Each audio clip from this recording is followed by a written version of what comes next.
Good morning, everyone. Bom dia. I'm Jason Marzek, Senior Director of the Atlantic Council's Adrian Arsht Latin America Center. Obrigado por participar desta importante conversa. Hours following the first round of elections in Brazil, we are here today for a rapid reaction conversation about one of the most consequential elections in Brazilians' recent democratic history. Yesterday, October 2nd, was an incredibly inconsequential day in which democracy prevailed, and most importantly, the will of the Brazilian voters prevailed and was respected. Brazil's electoral system again showed why it has the respect that it does, with final results coming out only hours after polls closed at 5 p.m. This all occurred in the first round of voting following an electoral process marked by unprecedented levels of polarization, questions about the integrity of the electoral system, and the resiliency of Brazilian democracy. With the first round now over, the inevitable question is, what comes next? As the title of today's conversation suggests, this is a moment for us to step back and understand the significance of yesterday's vote and what to expect in the weeks leading up to the second round on October 30th. Much of the attention was focused on the presidential election, where Lula won 48.4% of the vote versus 43.2% for President Bolsonaro, a 5% difference that was significantly smaller than polls predicted. As well, Brazilians elected governors, senators, federal deputies, and state-level representatives, again with Bolsonaro candidates performing better than expected. Yesterday's results will have implications for years to come, no matter the second round, and the results will determine how well the next president can govern. And this is exactly the aim of today's discussion, the future. How will the new congressional composition play a role in the ability of the next president to govern? What can we expect from the presidential runoff? In what ways will the future trajectory of Brazil be shaped by the decisions that Brazilians made yesterday and will also make on October 30th? And then turning our eyes to foreign policy, how will Brazil's new leader navigate these challenging times marked by the war in Ukraine, climate change, high inflation, food insecurity, and democratic backsliding? And then what does this mean for the region, the US and Europe? These are all important issues that we are here today to address. Today's discussion is going to shed light on what lies ahead for the incoming administration, for the people of Brazil, the state of democracy, and for what the world can expect from this new chapter in Brazilian history. I want to thank all our first-in-class speakers who are joining us today from Brasilia, Sao Paulo, New York City, and of course here in Washington, D.C. as well. So with that, I'm going to turn it over to Valentina Sader, Adrian Arsht Latin America Center Associate Director and Brazil Lead, who actually was working all day yesterday at the Washington, D.C. electoral site for the Brazilian election. So Valentina, you have a lot of stories, I'm sure, from yesterday as well yourself. I turn over to you to monitor the rest of this conversation. Thank you, Jason. Thank you, everyone, for joining us today. Yes, it was a pleasure to work at yesterday's election and voting site here in DC. But there are many details to unpack from yesterday's results and interesting scenarios to look ahead to. But before we begin, I would like to welcome everyone again and invite you to ask questions through the Zoom Q&A feature if you are in Zoom, or follow the conversation on Twitter using the hashtag BrazilVotes. Joining us today is Guilherme Casarões, Fabio Almeida, and Lisa Schindler. I'm introducing each one of you before we keep going. Fabio is the Chief of Staff of the Foreign Affairs Committee within the Brazilian Senate. Guilherme Casarões is the coordinator of Observatório da Extrema-Direita and a political scientist at Fundação Getúlio Vargas. And Lisa Schindler is the managing director and lead analyst for sovereign and international public finance ratings at S&P Global Ratings. Without further ado, let's jump into this conversation because, as I mentioned, there is a lot for us to unpack. Guilherme, I would like to start with you. Yesterday, we had this first round of Brazilian elections in which, at the federal level, Congress was elected and the presidential race was consolidated between President Bolsonaro and former President Lula. What are the main takeaways from yesterday's voter turnout and choices? Hi, Valentina. It's a pleasure to be here with you, with all of you. I'd say we have three main takeaways from yesterday's election. The first one is polling institutes will have will have to redefine themselves. after yesterday's elections. It's very hard for them to make sense of voters' preferences, voters' intentions without a national census. We haven't had a national census since 2010, and of course, sampling is always a problem when you are just trying to make sense of things in the dark. So that's the first thing. But it comes with a catch, of course, because Bolsonaro has repeatedly criticized the role of the polling institutes in the 2022 elections. And earlier today, he posted something on social media criticizing once again the role of the pollsters and calling them fraudulent and trying to discredit them. So I think that if there's a fraud narrative, an election fraud narrative going around, it comes out strengthened after yesterday's results. The second takeaway is I'd say that Bolsonaro is the main winner of yesterday night. Of course, he came 6 million votes behind Lula, but at the same time, most of his candidates on Senate, Congress, Chamber of Deputies, and state assemblies, they got elected, and sometimes they got even a massive and unpredictable win. So this is also very important to underline. I mean, what we're going to see from 2023 on is a super conservative Congress and many opposition governors that might make Lula's administration much harder to manage. And then there's a third takeaway. Finally, I'd say that the democratic center in Brazilian politics has just died from yesterday's results. There were two center and center-right parties that used to be very strong in Brazilian politics ever since the beginning of the new republic, the Democratic Movement Party, or MDB, and the Social Democratic Party, the PSDB, and they have underperformed shamefully, I'd say, yesterday. So they are even speaking of a possible fusion between both parties, which was unimaginable prior to the elections results. And now what we see is the growth of a kind of clientelistic center that has formed the biggest caucus or the biggest share of seats in Brazilian Congress. So the death of the democratic center is also something to look into for the future. Guilherme, you mentioned a bit of the Congress component of these elections, and I wanted to turn to Fabio as well, because Fabio, what is new about the newly elected Congress? In what ways will this congressional composition challenge customary ways of doing politics in Brazil, if at all? I think Guilherme attested to this and began talking a little bit about this, but this is also going to be challenging for the next president, whoever that may be. For sure, Valentina. First of all, it's an honor to be with you here, y'all in the Atlantic Council. And I would try to go further a little bit in some of the points addressed by Guilherme. Yes, we have a new Congress, which is really right-inclined, strongly right-inclined. But that comes after actually as a second round in this change.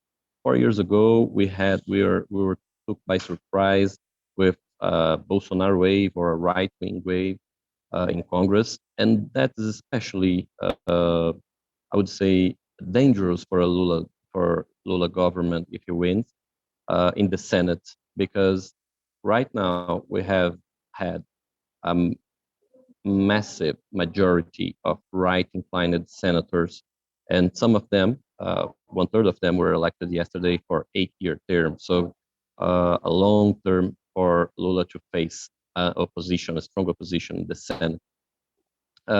Also, I'd like to point to this strong correlation with the name supported by Bolsonaro, as Guilherme already told us, because we have the senator vote in Brazil is traditionally the last one picked by the elector. So to have someone so strongly correlated with Bolsonaro being appointed or being elected massively, as we can tell by the results in São Paulo, for example, for someone who was coming third in every poll, the astronaut and former minister of Bolsonaro. And also here in Brasilia, where we had another former minister, Damares, which was kind of not took seriously in the beginning of his government, being elected with almost 50% of the votes. And even in Minas Gerais, where you have a strong vote for Lula. Lula won in the end, Minas Gerais, one of our big swing states.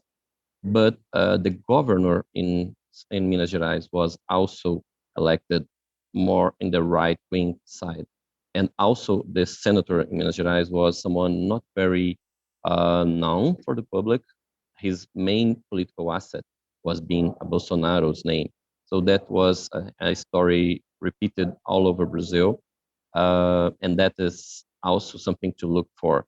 How strong Bolsonaro, even underperforming in relation to Lula in the first round, but overperforming if you took the polls, got this massive victory, especially in the Senate. In the chamber, it's not so much a different story as his party, PL, the Liberal Party in Brazil, has had 100 or 99 seats win. That's something that we haven't seen for over 10 years, over 12 years in Brazilian history. So a party should have over 100 seats, something maybe over 20 years from the last time it happened. So we have also the coming back of big parties in the chamber. Besides PL, the other big party that's supporting Bolsonaro, the Progressist Party, may join forces, may be fused with União Brasil, and also get over 100 seats together. So these two parts combined would represent over 40% of the chamber, and would be an opposition force for Lula against Lula, or a very strong support base for Bolsonaro. If Lula wins, he would be in dire need of fighting and maybe having an unconstitutionality declared over the secret budget. Else, it would be really difficult for him to pass his agenda. All in all, I'd like to point that we have now less stakeholders with stronger positions in this negotiation between Congress and the executive branch. Thank you, Fabio. And Lisa, looking into this scenario, looking at this context, we also mentioned the fact that there were, the polls were a bit off. There were lots of speculation on whether or not the presidential race would be defined on Sunday even. It wasn't, and we'll have a second round on October 30th. But how did the markets react to the days leading up to this first round and then following yesterday's vote? In what ways expectations were met or maybe not after the first round? Thanks, Valentina, and thanks to the council. I think it's important to highlight that it was a handful of polls that were suggesting a possibility of, a first round victory. So I think the base case has always been, will you be going to a second round? And I think that's what the market was expecting. And the base case would be that you would have former President Lula, President Bolsonaro in that second round. So in that regard, kind of the expectations are being met. Both candidates have various, weaknesses and rejection rates, very polarized dynamic. In Brazil, in the region, I think let's stepping back and put it in the broader context and globally.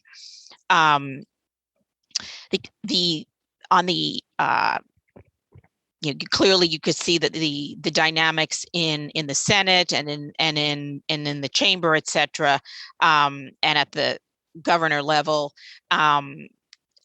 some surprises. And I think if we also think back to the last election, there were also surprises in terms of outcomes at those local government levels. You had a lot of rejection of incumbents and newcomers coming in. just putting that out there again. So we continue to see a pattern of surprises, but the outturn did show similar support for Lula. I would argue at the national, that the national vote, but support for Bolsonaro was low, was clearly greater than expected, with lesser support for the third, Ciro Gomez and Simone Tebet, etc.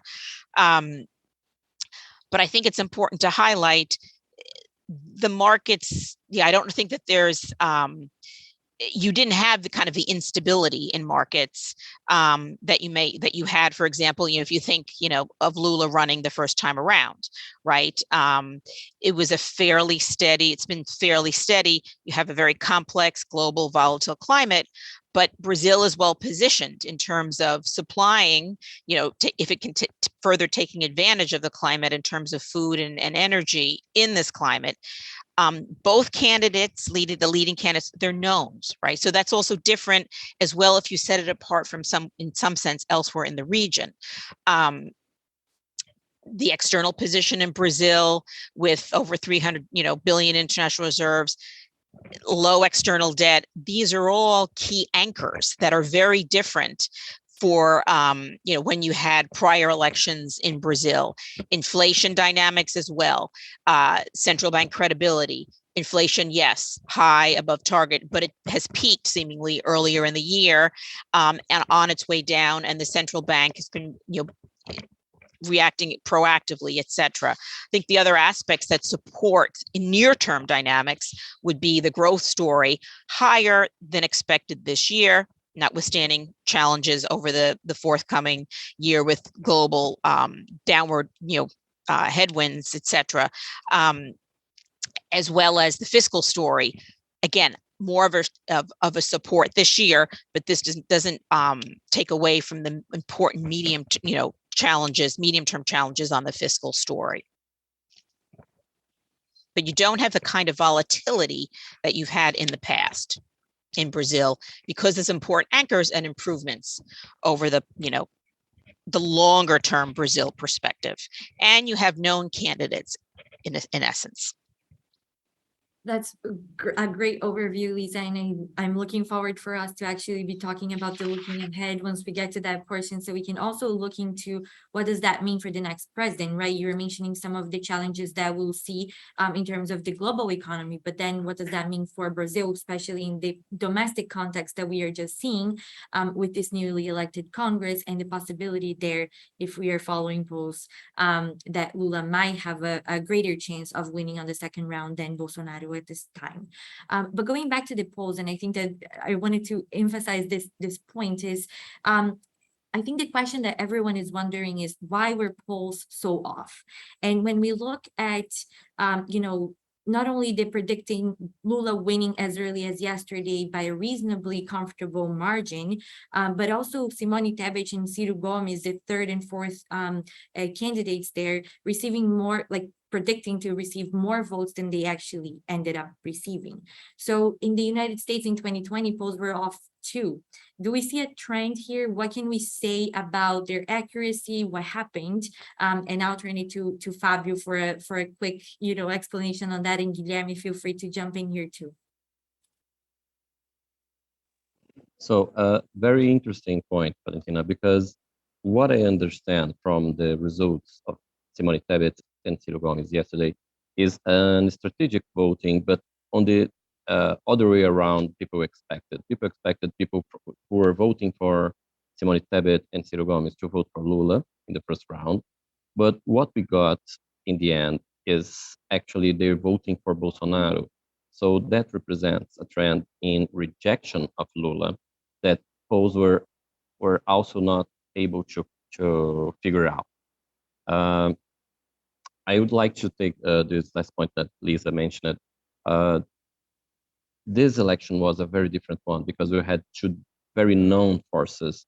The undecided were very low from the beginning, and also that we had never had in Brazil a runner-up winning the second round in a presidential race. So that's an important point to make as well, as this somewhat comfortable space that Lula has ahead of Bolsonaro is maybe enough to get him over in the end, especially taking into consideration our history for presidential elections, where never a runner-up what ended in first. But the strategic vote, just to come back to that, is this. I understand that the result means, especially for people supporting Ciro Gomes, that in the weeks coming up to the election, people who were supporters of Ciro Gomes and were inclined to vote for Lula in the second round, they anticipated it earlier in the polls leading to the election. As the polls came, put Lula closer and closer of winning the first round, people supporting Ciro Gomes but inclined to vote for Lula decided to go first. And in the very end, people who were supporting Ciro Gomes but were inclined to go to Bolsonaro, in the end also did a strategic vote yesterday. Guilherme, go ahead. Valentina, may I just add the shy vote component as well? It's very hard to capture what people are really thinking. I mean, pollsters, they do such an important job, but I think we have seen in Brazil growing hostility against pollsters, especially on Bolsonaro's side. So we might think of two immediate effects. The first one is people pretending they are going to vote for somebody else and they end up voting for Bolsonaro. It's very hard to quantify how many people did it, but I've, as one of the coordinators of the Far Right Observatory in Brazil, I've been following so many WhatsApp pro-Bolsonaro WhatsApp and Telegram groups.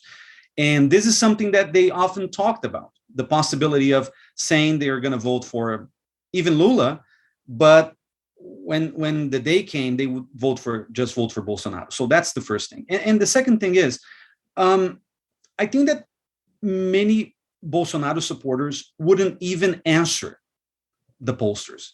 So I think that we might have underestimated people who just decided not to answer. And this is also something that pollsters have to come to terms with. These are very complicated issues because I don't think it boils down exclusively to a methodological problem. We have the problem of sampling, as Fabio said. We have the problem of strategic vote that usually comes out on the very last day or in the very last week. So it's very hard to predict these movements. But one of the things that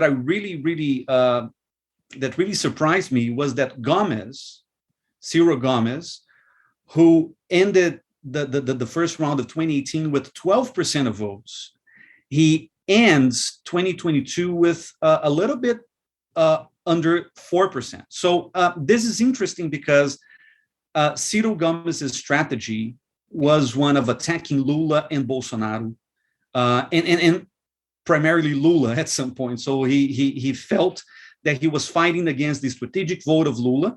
So he wanted to make sure that people who would be inclined to vote for him would really vote for him on election day, and it didn't happen. So Ciro Gomes leaves the 2022 elections with his worst performance of all time.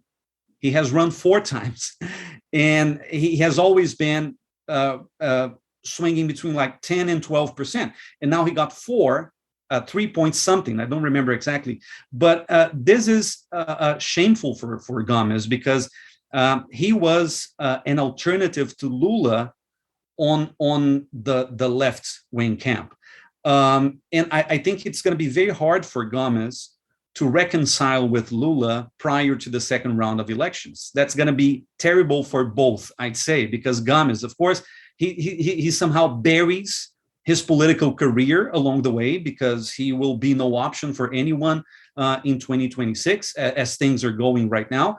And of course, it's going to be very hard for Lula to bring the remaining Gomes' votes to himself, especially after Gomes has criticized Lula so much on corruption, basically. So things are going to be complicated.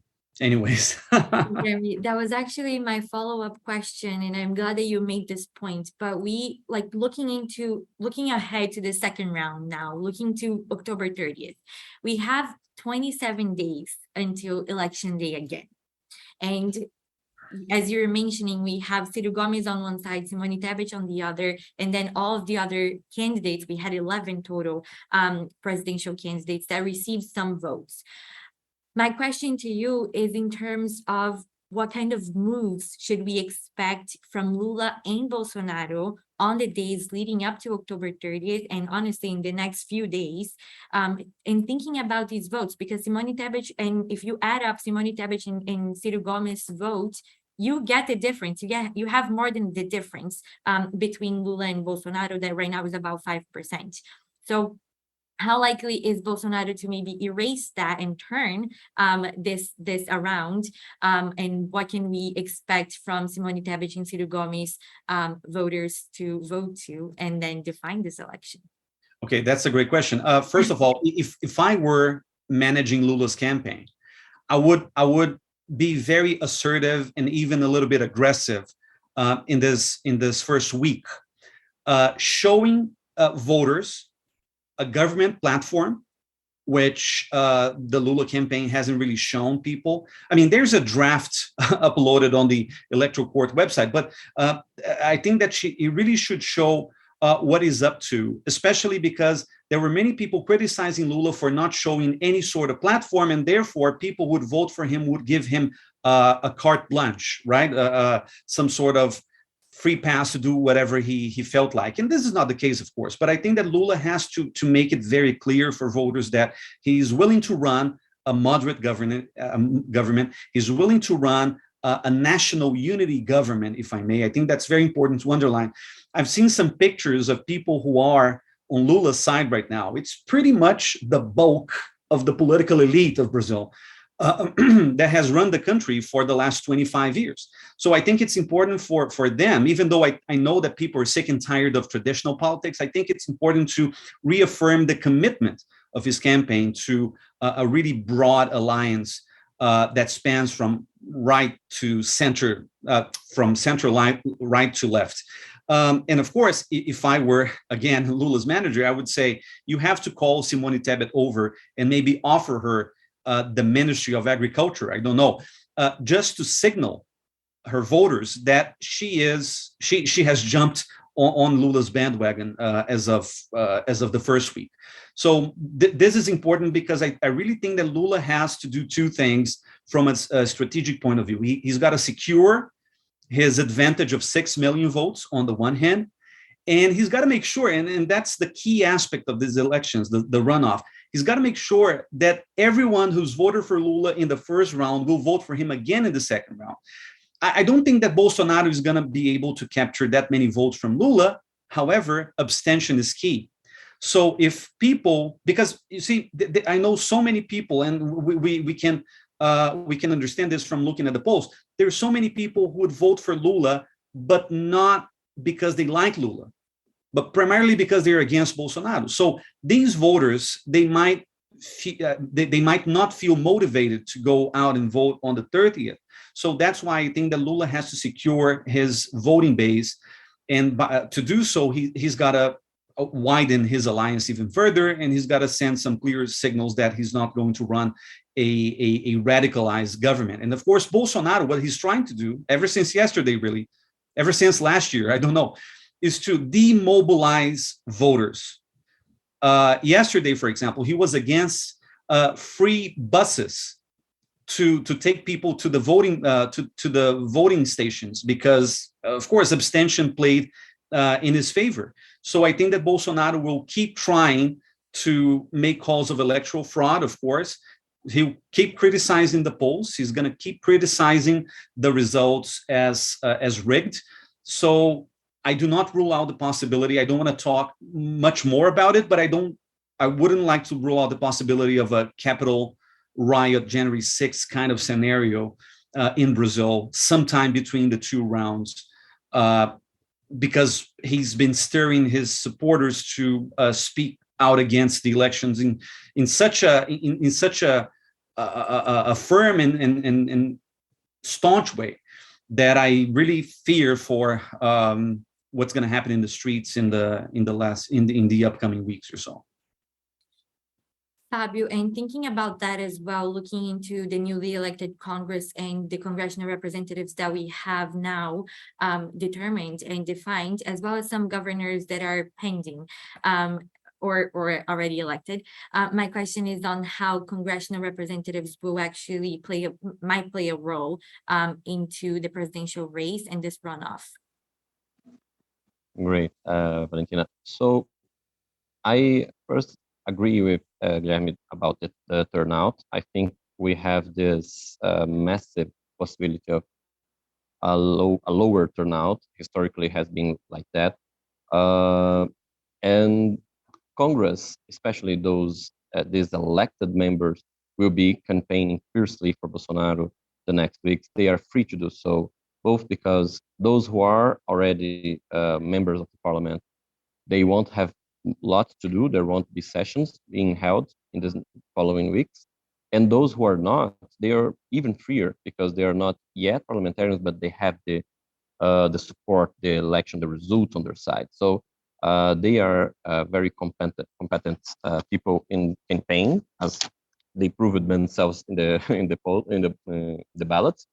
So that and the governors who are still campaigning, those politicians can represent a strong force that can turn the tide toward Bolsonaro.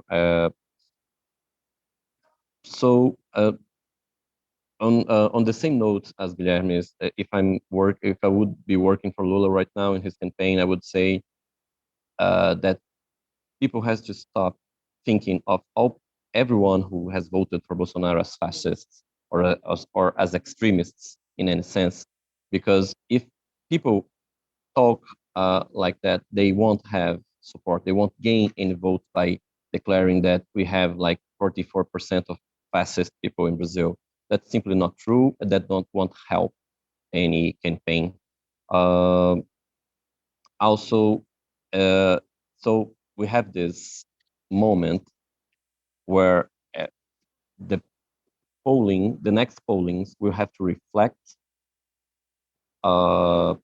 closer the result. We can't expect, because on the second round simulations on the polls that simulated the second round, we had Lula winning by 14 or 15 points over Bolsonaro regularly in most polls. So I don't think that will happen, and I don't think that the next polls will reflect that. They will have to adjust this, and the role that the parliamentarians here will play is to say, well, if Bolsonaro won with 50%, Bolsonaro supporter won the Senate with 50%, with 55%, if a governor supporting Bolsonaro won with 67%, how come people here are not voting for Bolsonaro? So that's something that will change the scenario. But I also have to state that Lula coming up first in the first round was difficult from the beginning, because it's very difficult to run against the incumbent. It's always difficult. They have the support, the machinery, the state machinery, as you call it, on their side. So to have Lula winning by 4 or 5 points ahead of Bolsonaro in the first round was already, and that cannot it cannot be minimized or overlooked as some minor or even as some defeat, because it was a challenge, a real challenge from the beginning. Even with Lula's household name, it was a very difficult thing to get over in the first place.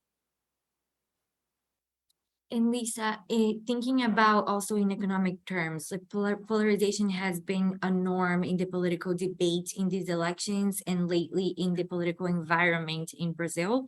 Latin America and the Caribbean, and Brazil included, have been often marked by a political pendulum, swinging between left and right-leaning policies and political ideologies.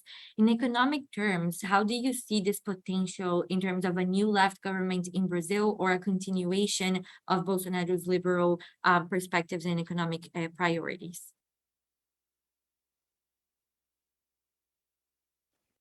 Thanks so much, Valentina. I think,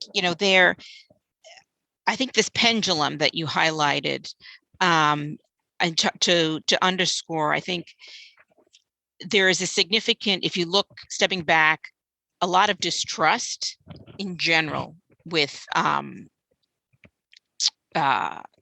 establishment politicians, and Ipsos polling, for example, shows, a global poll, global studies that they do.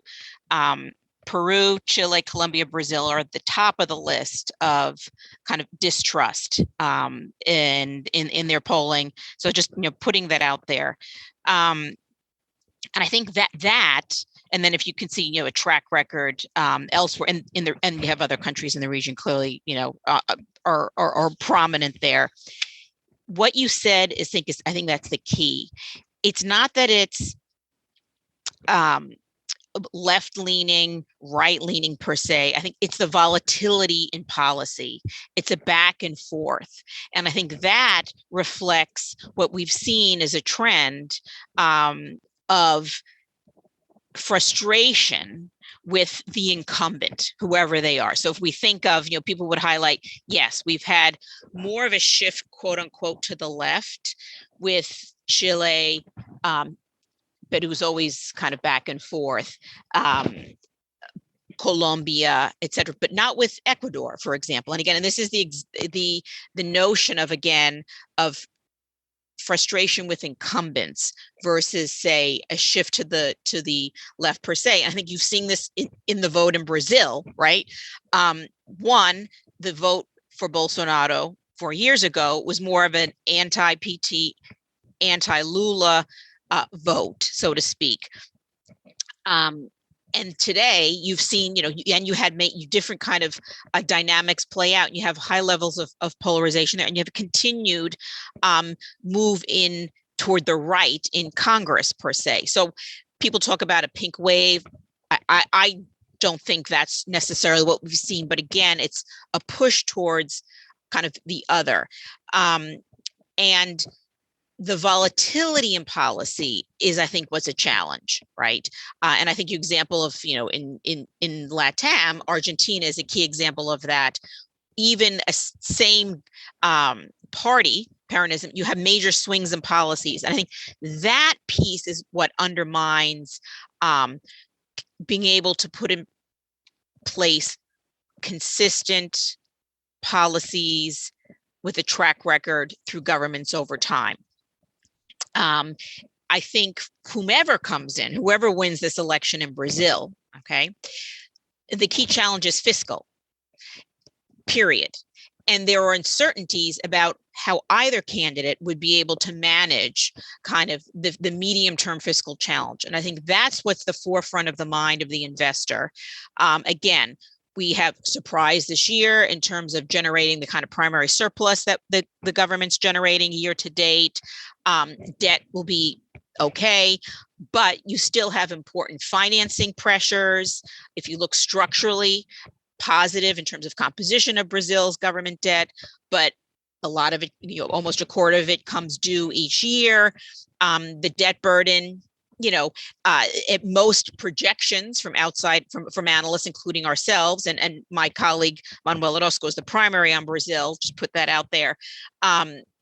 We have the debt burden in weakening, i.e. rising over the forecast horizon, and questions about how you're going to tackle the fiscal spending rule, how are we going to tackle tax reform, et cetera.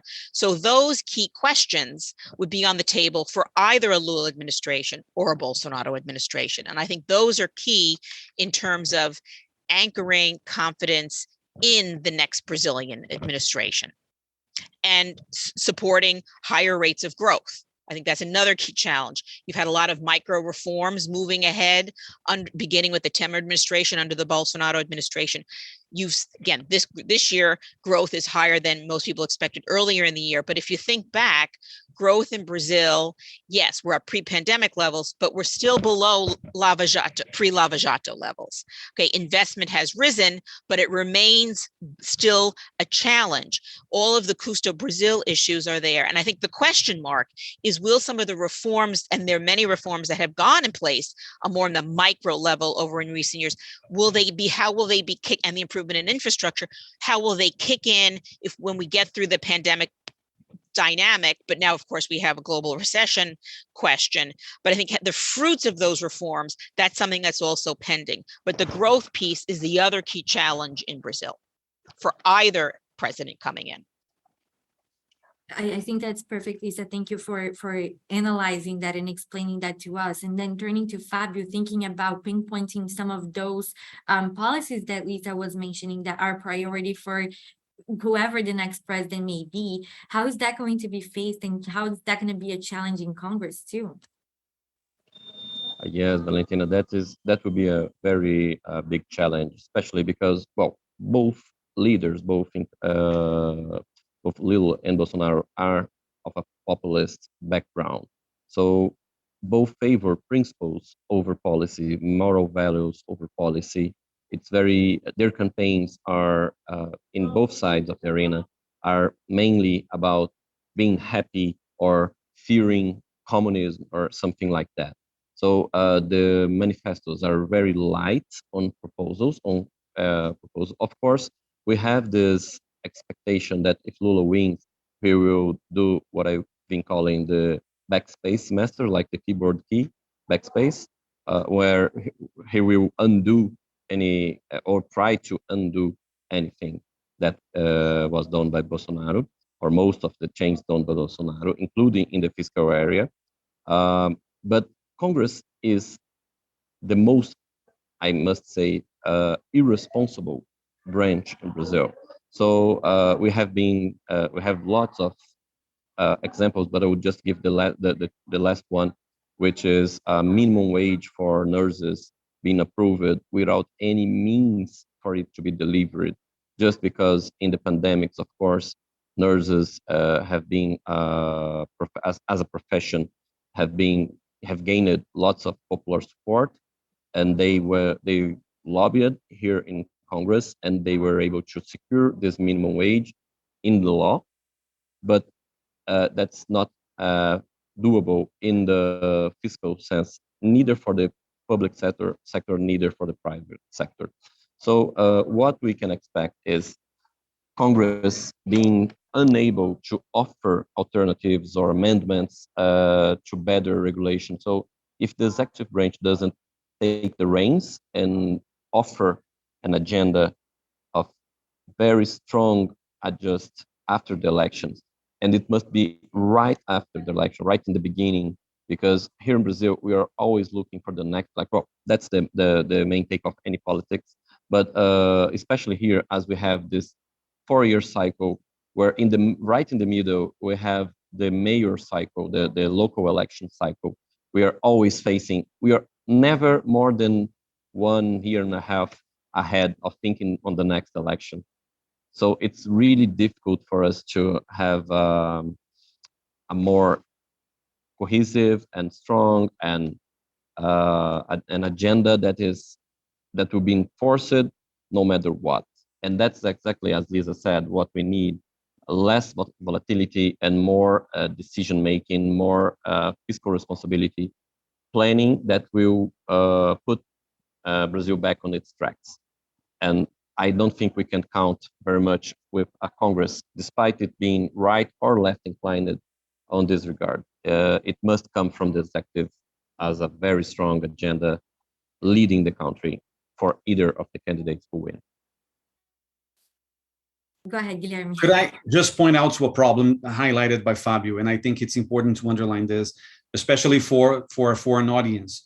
In recent years, Congress has held the executive branch hostage, mostly thanks to the so-called secret budget legislation that allows Congress people to allocate as much as they want without any sort of accountability proceeding. So that has given many Congress people, especially the clientelistic bulk of Congress, a lot of political maneuvering room.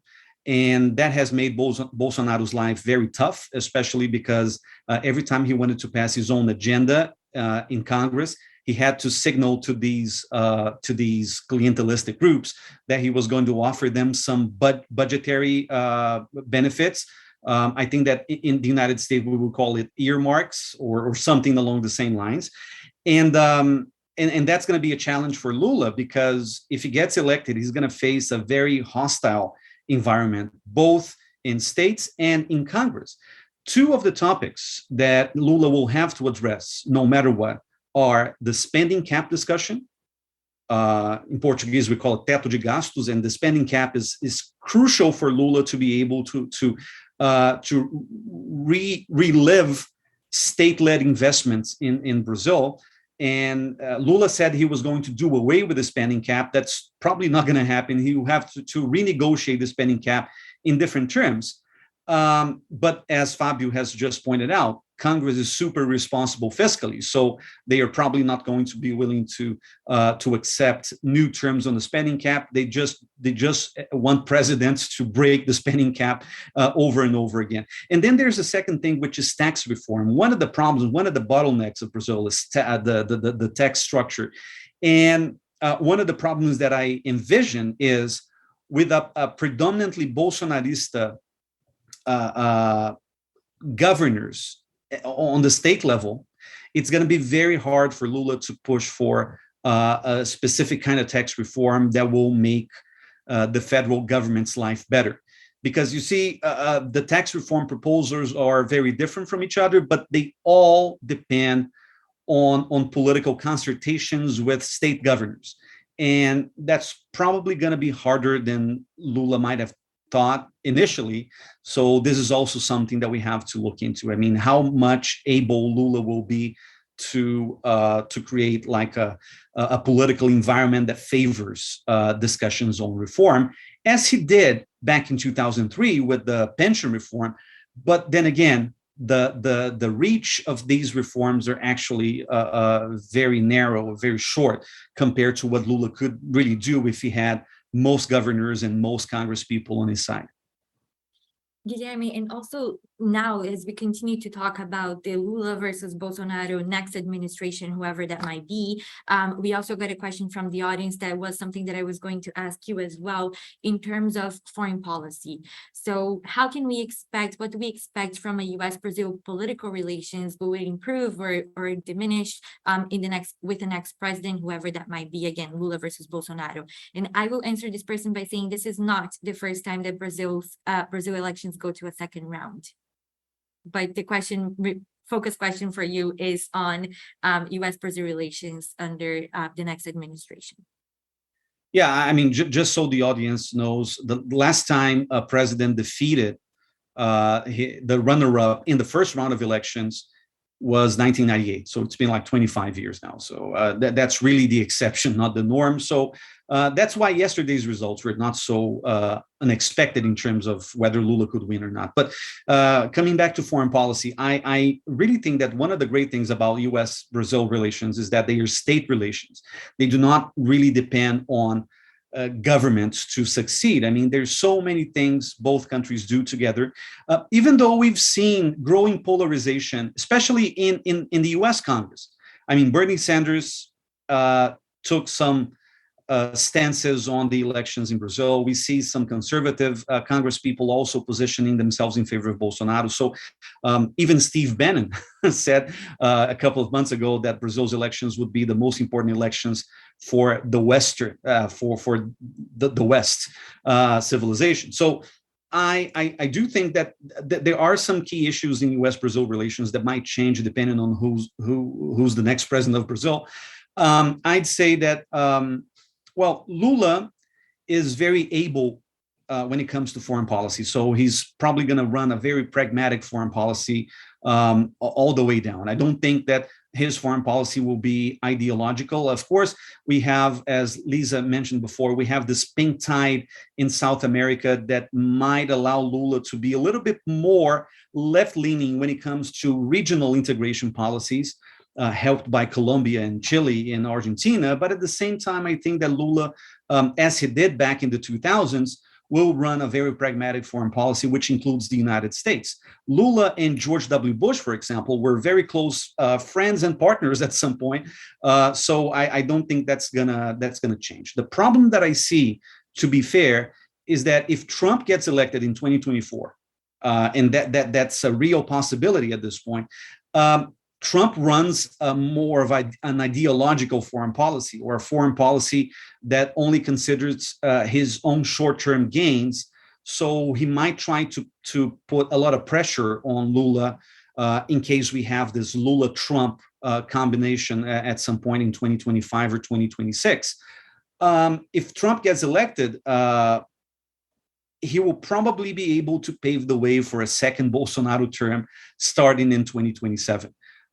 Because I think that the conservative wave that we are witnessing today, it usually starts in the United States, right? I mean, Trump's election was very consequential for the rest of the world back in 2016. So if he comes back, that's going to be a game changer for Brazil as well. But when it comes to, state relations, Brazil-US relations on the state level, I don't think they're going to change much. Protectionism might play a role on both sides, but I think that relations will improve from what we have today. Lisa, I wanted to turn to you since Guilherme mentioned the protectionism aspect of it. We also got a question on any anticipation of Lula's international economic policy approach. And then also thinking about some of the points that we were mentioning here in terms of fiscal responsibility, spending cap, tax reform. How important is that for Brazilian sovereign rating and status, right? Can you explain a little bit of that, please? Thanks so much. And again, I'll highlight my colleague, Manuel Orozco, is the primary on Brazil. So I will throw, please reach out to us at S&P in general. I think and he can go into many more, kind of fine-tuned details on how we see nuances in the fiscal story. But stepping back big picture, this is the key negative on Brazil's rating, along with its growth story, right? And we still have fairly high deficits over the coming years, overall deficit, right? Yes, we have a shift to a primary surplus last year, this year, but the interest burden has increased, obviously, as the Selic has gone up and global rates have gone up, right? So that's adding pressure in the nearer term. And as highlighted, you have the dynamics around the spending cap, how that will be adjusted. And we would say, again, I would put on the table, that's a question for both administrations, okay? The other piece on tax, that's a question for both administrations. And I'd like to step back and let's remind everybody, tax reform, and here I'm thinking ICMS reform, right? This has been on the table and a challenge, unable to be advanced since the late 90s. Okay, this is fundamentally difficult when you're talking about going from, production to consumption, et cetera. You've got state dynamics in here, et cetera. Extremely complex. And then there's the question of Brazil already has a high tax burden. It's the ideally you don't want to raise it, but the goal of that reform is to simplify and raise the level of productivity. And that is the key nut to crack. And that's been on the table and elusive. It's been close at times and then dissipates. But I know we're talking about, the challenge for a potential Lula administration dealing with the composition of Congress. But it's always been the case that the Brazilian president has to have astute articulation to advance reforms with a multi-party Congress. The composition of that Congress has evolved, but that has been front and center. A key challenge is how to negotiate and advance constitutional amendments in particular, building support. This is an ongoing challenge in Brazil, and that has weighed on its rating in the sense of it's a slower process. It's a slower process to build consensus. Think about, it was noted, the Social Security reform under Lula 1. Okay, that was put on the table under Fernando Henrique. Same thing, the Social Security reform that advanced under Bolsonaro was put on the table by Temer. Okay, it's this notion of socialization. And I think a question is the continued debate and the various forms of tax reform on the table. Could that be socializing the discussion for whoever actually wins later this month? Right. Well, notwithstanding the composition of Congress, it's hard, period. And I think that so I think just to put some of those perspectives on the table are important to keep in mind. And you have important checks and balances in Brazil from, you have an independent central bank, now formally independent, right? You have a TCU that has grown in its weight, so to speak, and its input over the decades as well. So let's keep in mind there are important institutional strengths there that may slow down advancement, right? But they also provide important checks on policy. So I think those are a couple of points I wanted to highlight. Thank you, Lisa. And to wrap up, because we are getting to the end of our event today, this is where we are in Brazil right now. Newly elected Congress with a greater representation of right-leaning politicians, including Bolsonaro supporters, some state governors defined in a surprising way sometimes, while São Paulo, for example, mirrors the presidential race with former Minister of Bolsonaro, Tarcísio Freitas, running against Fernando Haddad from Lula's party, and finally, a presidential runoff between Lula and Bolsonaro. My question to wrap up is, where do we go from here? What are we watching from now until October 30th, and what should be the next president's number one priority in January 2023? Very difficult question, I know, but I would like to start with you, Fabio. Briefly, where do we go from now? What are we watching from now until the 30th, and then number one priority for the next president? Thank you, Valentina, and I'll take the opportunity to already say goodbye for our audience and thank Atlantic Council for the participation, for the invitation. Well, I think we have to look for especially the biggest states that are still running, like São Paulo and Rio Grande do Sul, because they're facing a second round, and that we can have Bolsonaro's campaign connecting with his supporters' campaign, and also the elected members of Congress working around it. We have to look definitely towards Simone Tebet and Ciro Gomes. He speaks publicly the support they will give or not to Lula on a second round coming. I don't expect, for example, Simone to give any support to anybody. I think she's positioning herself for 4 years' time to be a very important name in 4 years. And about the next presidents, I think he will have to start with the basics. Has to build a solid coalition. It will be easier for Bolsonaro as the results gave him big numbers. But those names, those center parties or center-right parties are not unknown for doing business with center-left or left government in the past, even with Lula. So it's not. It would be not unheard of these Bolsonaro supporters, or part of them, to go for a Lula government. Also, to restore a healthy relationship with Congress, solving this secret budget, maybe with the help of the Supreme Court. A Supreme Court decision making it unconstitutional would benefit any government in the near future, and put behind us this sore thing that is the secret budget, and to set up a convergent agenda. The tax reform and the cap ceiling, the spending ceiling mentioned here are the most important one. For the tax reform, we have a saying that everybody wants the tax reform, but they want any reform that doesn't affect their own taxes. So it's very difficult to pass any reform here in Congress, and those are my takes. Lisa, on that note, over to you. Yeah, I think the key thing is building alliances to advance more confidence, and that you can decide on the fiscal story moving forward. That's important for the rating. But I would also argue that would feed into I think that's a weight on the growth story in Brazil. And that the growth at the end of the day, stronger standards of living coming from stronger growth dynamics, lower inflation, the central bank's working on that, but you need broad policy to back that. That's what's going to deliver raising Brazil's level of per capita GDP back to the pre-Lava Jato levels and tackling, poverty, and et cetera. That's what the key thing is, what the voter wants at the end of the delivery of social services and a sounder economy. Guilherme. Okay, on a less optimistic note, if Bolsonaro gets elected, I think that things will pretty much remain the same.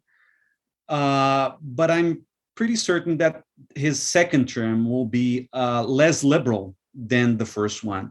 Not economically, of course, but politically. So he will be able to appoint many Supreme Court justices. He will have much more control over Congress. And even though Congress has held the executive branch hostage, I think that Bolsonaro will be a more conservative-driven president in terms of legislation in his second term in office. In Lula's case, if Lula gets elected on the 30th, I think that the first thing we have to look into is transition. I don't think transition is going to be smooth. Bolsonaro will not be willing to accept the results. As I said before, there is a risk of violence in the streets, either between the two rounds or after Lula wins on the 30th. So transition will be harsh, rocky road ahead. And of course, before Lula can actually form a government and try to govern with the Congress he will face, I think transition is key because most of the success of the next administration will depend on a smooth transition, which is probably not going to happen. So this is also something that we have to look out for. Lots of things for us to look forward to from now until October 30th, and then in the months leading up to January 23. But I would like to thank all of you, Fabio, Guilherme, Lisa, for joining us today. Thank you, Jason, and thank all of our participants for tuning in and for following this discussion. Thank you all for joining again, and please continue to follow our work on Brazil using the hashtag #ACBrazil or Brazil Votes. Thank you. Have a good one.